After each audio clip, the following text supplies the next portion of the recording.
Alright, so we're working on the closed guard today. So I have an old school closed guard. It's a very combative closed guard, but a combative closed guard to me just means a very active one. You're always kind of trying to control his posture. Your attacker or your partner can only really either do one of two things. They're either building their frame to posture up, or they're posturing up and then reinforcing with their frame, right? So either way, they have to do that square to you. That means you as a person on bottom need to actively keep their posture down and also actively go to your 45s or escape your hips to the corner. So first things first, his goal here is to get, posture up like this, posture back up like that. I don't want that to happen. The second thing he's going to do is put his hands onto my stomach so that I cannot bring him back down after that happens. So that's like a two-step thing that's happening. If he gets both of these, then it gets a little difficult for me to bring his posture down. So I need to be very active, preempting all this stuff from happening. If I feel like he's going to posture up, I'm going to follow him up and bring my knees to my chest and actually going to wrap behind his neck here with my own arm, reinforce that grip, and pull his head down. My arm's across his neck here, so it's going to be hard for him to posture up because he's going to be straining his neck. From here, I'm scooting off to the side, so I'm going to let go of my closed guard. I can use my hips to kind of angle off to the side here, and I'm going to bring my hip kind of on his hip on this side here. My knee and my elbows pinched tight, and I'm off to an angle this way.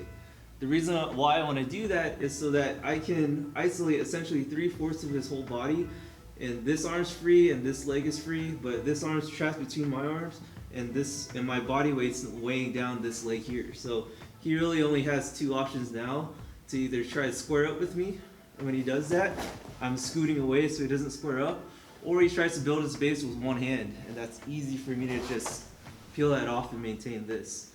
If he's a much stronger guy, he's gonna be able to do either or, right? So he squares up, rebuilds his base. In that case, I'm just gonna follow him back up, pull him right back down.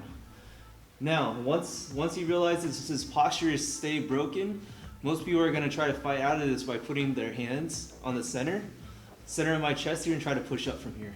Perfect. If the guy's not fighting and he just keeps his hands tight like this and doesn't do anything, then he's just trying to like wait for his time, wait for an opening, stuff like that. In that case, I'm gonna have to force the action, right? So most people are gonna keep their elbows tucked in like this, posture down as I do that. I'm always trying to fish for an elbow right here on either side to kind of flare out. So I kind of use the wristwatch area of my hand here, and whatever side I go to, if I go to my right side here, notice how my body movement actually flares out his elbow for me a little bit, and then my hand kind of catches onto the elbow here, and I'm going to use my foot on his hip to kind of pry this elbow open. The same way I use it on the mount, so I'm going this way. Now when that happens, I can replace that and go to high guard, kind of like a high closed guard from here. I can do the same thing on the other side, fish for this, replace that and go into a high guard. Now most guys are not going to like their elbows tucked out like that, and they're going to start pushing my leg down. So if this hand opens up and starts pushing my leg down, trying to posture himself up, that's a great opportunity for me to just shove this hand all the way through and then jump for the triangle.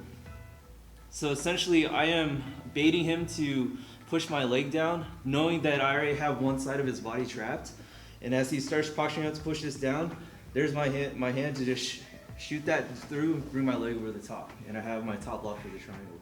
He's trying not to flare out his elbows or anything like that, so he's putting his hand right on the middle of my chest so I cannot isolate this elbow. That's fine. I'm going to pummel through this gap here, just like I did in the mounts, and I'm going to reinforce my grip here. Now look, if he does start posturing up, I can wrap around his head and I have the guillotine, but I really want to try to flare this open and start causing a arm crush from here. My body escapes to that side of the arm, and I'm able to apply pressure here. If he pulls that hand in front of my face here to defend from the arm crush, he bends the elbow here. All I'm going to do is pull that across, and I have my arm drag all the way to the back take. Another thing that can happen when I start flaring the elbow here is if he digs under this arm like that, that's fine. He doesn't allow me to flare it. That's going to allow me to start getting my wizard grip on the collar and start going for my chokes this way too. So you have a multi-pronged approach in addition to all the sweeps that you can do from here as well. So one thing you can do to kind of bait the guy to posture up, to kind of like get the sweep happening is if he's down here and his elbows are like that, I'm gonna try to mess around with his collar for a little bit and try to feed my thumb. My hand's behind his collar here, and I'm actually going to ride my thumb down the side of his chest. That creates a space here for my hand to start fitting through. Him knowing that me having a deep grip here means that there's a choke potentially coming, he's gonna try to posture up a little and break this grip. So he's gonna put two hands on this wrist here, try to pull this off. Notice how he relieved some of that pressure off of me. In that case, once that happens, I'm gonna just shove this across an arm drag from here too. So I can use this deep collar grip to kind of take his back. Another thing I can do with this deep grip is start setting up my arm bars and everything like that. So most people, when they try to defend their neck from this type of choke, this cross collar choke, they're gonna expose their hand here. So I could just bring my leg over the top and finish with the arm bar that way.